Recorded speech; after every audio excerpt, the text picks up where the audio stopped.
Hello everyone. इस video में हम देखेंगे क्लास 10th का आज जो साइंस का प्री बोर्ड का एग्ज़ाम हुआ है उसका सॉल्यूशन देखेंगे। इसके अंदर फर्स्ट क्वेश्चन, अवतल दर्पण के सामने वक्रता केंद्र C पर रखी वस्तु के प्रतिबिंब का आकार क्या होगा? तो प्रतिबिंब का आकार क्या होगा? वस्तु के समान होगा, वस्तु के समान। दूसरा, प्रतिरोधों को पार्श्व क्रम में जोड़ने पर कुल प्रतिरोध घटता है, बढ़ता है, समान रहता है, पहले बढ़ता है फिर घटता है। तो क्या हो जाएगा? अगर समांतर क्रम में करेंगे, पार्श्व क्रम में, पैरेलल में, तो क्या होगा? घटेगा। प्रकाश के किस रंग का विचलन सबसे कम होता है? तो किसका होता है? लाल रंग का, लाल रंग का। विभवांतर का मात्रक वोल्ट।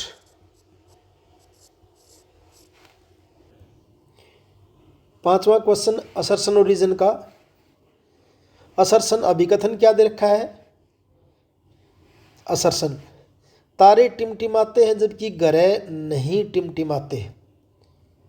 दूसरा, तारों का अपना प्रकाश नहीं होता जबकि ग्रहों का अपना प्रकाश होता है। तारे टिमटिमाते, ग्रह नहीं टिमटिमाती, ये तो है सही, लेकिन तारों का अपना प्रकाश नहीं होता, ये गलत है। ये तो इसका मतलब असर्शन सही है, रीजन गलत है।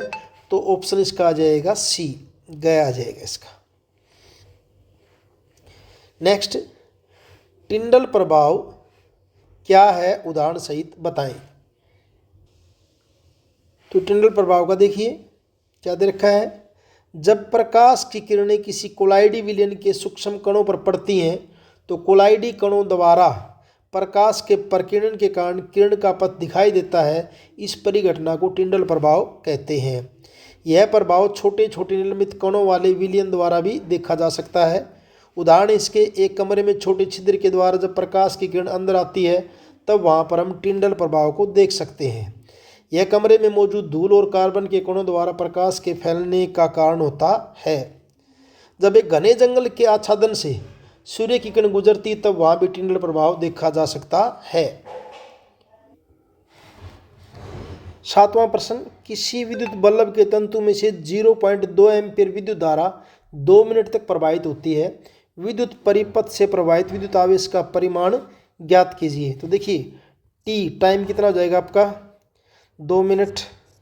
2 मिनट का हम क्या कर लेंगे? 2 × 60 यानी कि 120 सेकेंड। फिर आई का अपने को पता, आई बराबर क्या होता है? Q/T। और Q बराबर क्या हो जाएगा फिर यहाँ पे आपका? IT। आई विद्युत धारा कितनी दे रखी है यहाँ पे? 0.2 एम्पियर दे रखी है। तो आई की जगह 0.2 और टाइम कितना आपका? 120। 120 दूनी 240, डेसिमल 1 के बाद तो क्या हो जाएगा? 24 कूलाम जो है इसका आंसर हो जाएगा।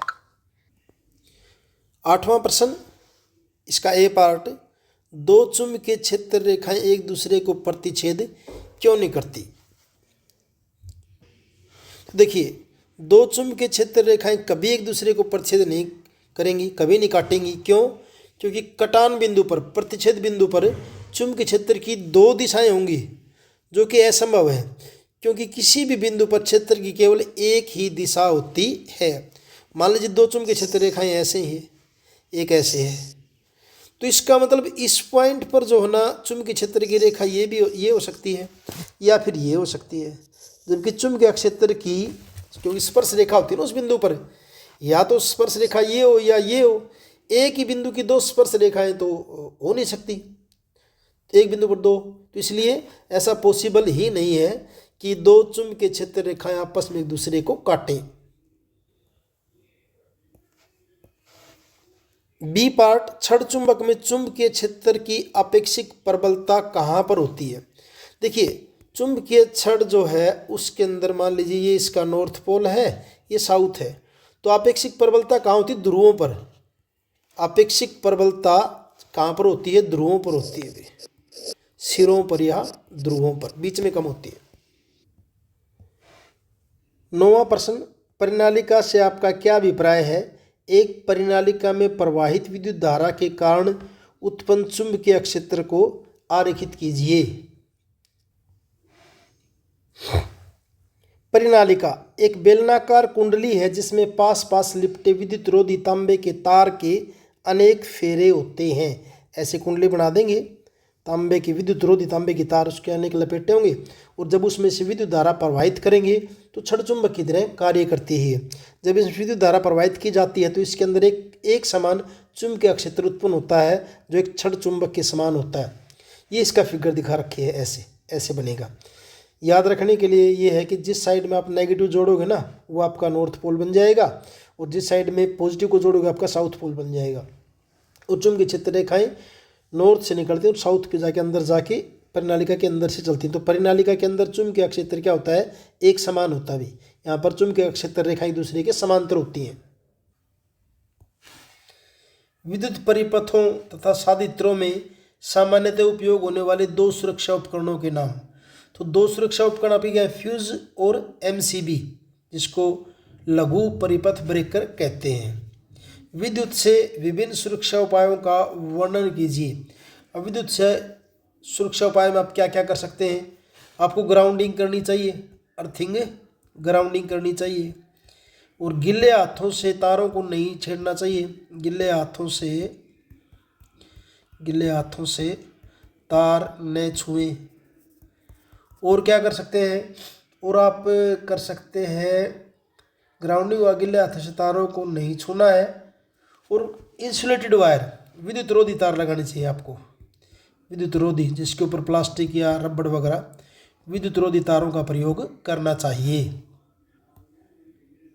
नेक्स्ट आपका उत्तल दर्पण और अवतल दर्पण में अंतर स्पष्ट कीजिए। 2 नंबर के हैं, 2 पॉइंट लिख दीजिए।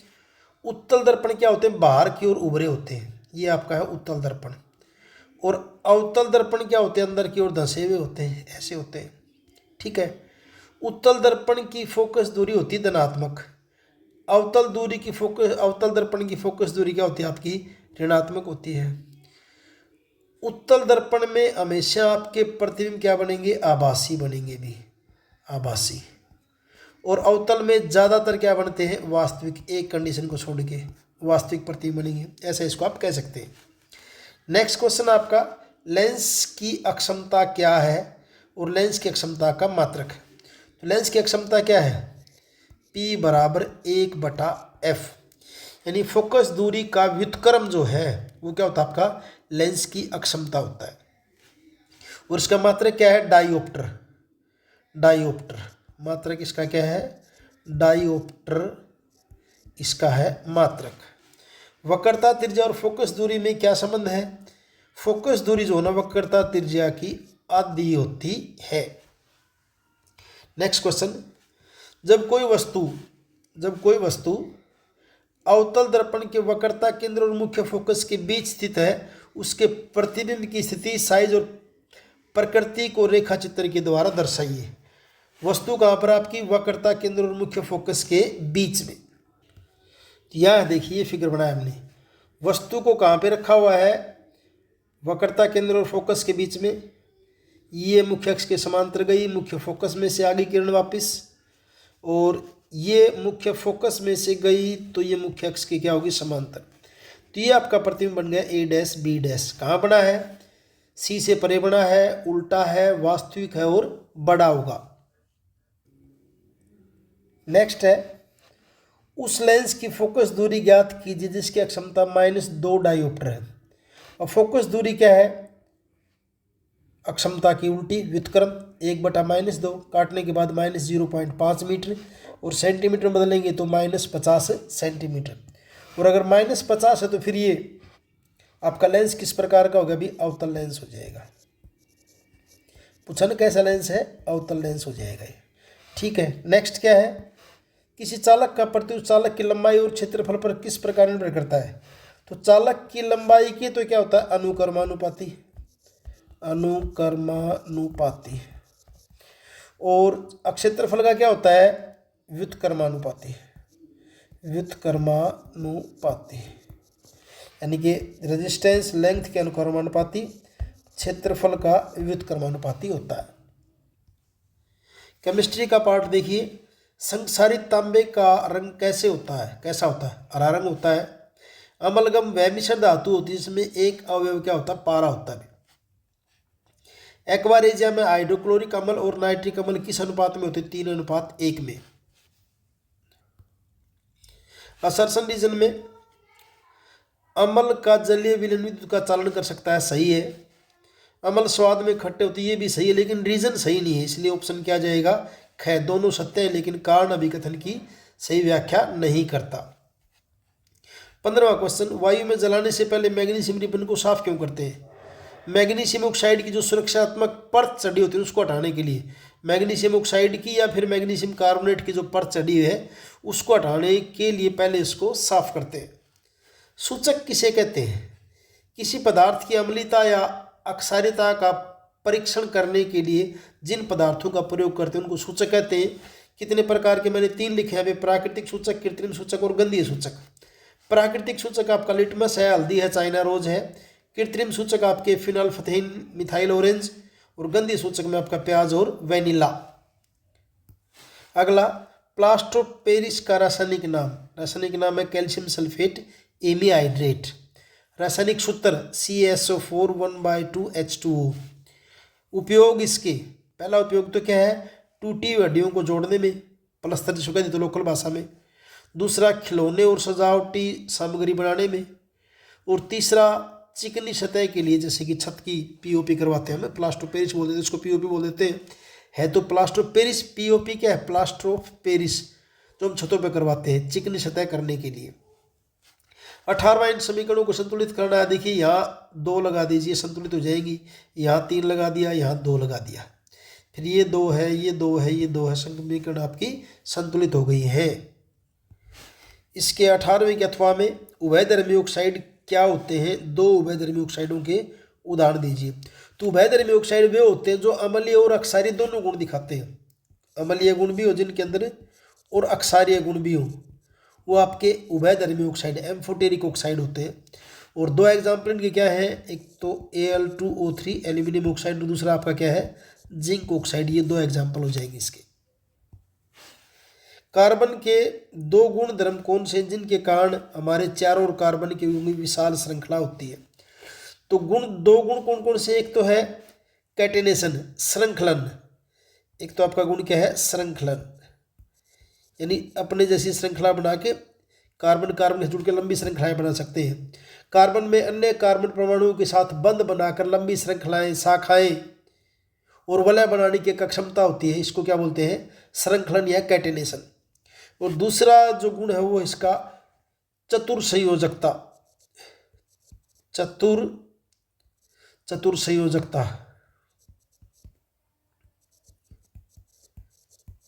संयोजकता दूसरा गुण ये है। टेट्रावैलेंसी, कार्बन की संयोजकता 4 है, जिसका अर्थ है कि वह अन्य 4 अन्य परमाणु, वो कार्बन भी हो सकते हैं, हाइड्रोजन भी हो सकते हैं, ऑक्सीजन भी, नाइट्रोजन भी, ऐसे तत्वों के साथ बंध बना सकता है और इससे विभिन्न प्रकार के स्थिर परमाणुओं का निर्माण किया जा सकता है। नेक्स्ट, इसके अथवा में फिर क्या है? IUPAC नाम बताने, CH3CH2OH, कार्बन 1 और 1 2 पे एथेन से नाम क्या हो जाएगा? एथेनॉल।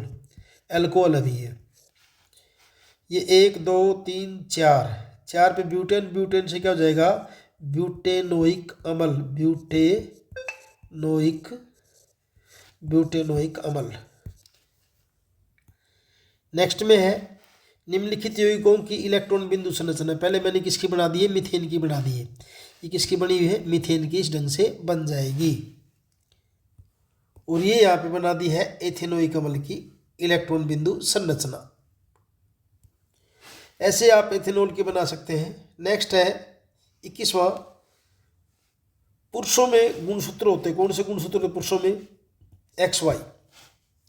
निम्नलिखित में जैव निम्नलिखित इनके अंदर बढ़ेगा ये वाला C, क्योंकि इसमें प्लास्टिक है, इसमें प्लास्टिक और इसमें प्लास्टिक है, तो कौन सा हो जाएगा? C हो जाएगा।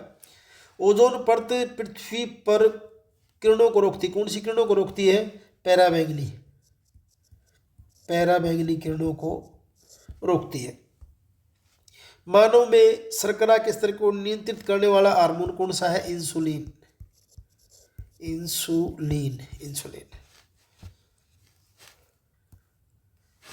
25वां, असर्शन रीजन का अभिकथन क्या है? थायरॉक्सिन हार्मोन बनाने के लिए आयोडीन की आवश्यकता होती है, सही है। कारण यह हार्मोन प्रोटीन, वसा और कार्बोहाइड्रेट के अपचयन को नियंत्रित करता है। रीजन भी इसका सही है, तो इसका मतलब ऑप्शन क्या आ जाएगा, इसका ए ऑप्शन आ जाएगा या क ऑप्शन आ जाएगा। क्या आ जाएगा, क आ जाएगा इसका। उसके बाद सीधे सीधे क्वेश्चन है, अगर मस्तिष्क के कार्य लिखिए, मिल जाएगा आराम से आपको। फिर अगला है, परागण क्रिया निषेचन से किस प्रकार भिन्न है। यौन आरंभ के समय लड़कों में कौन कौन से परिवर्तन दिखाई देते हैं।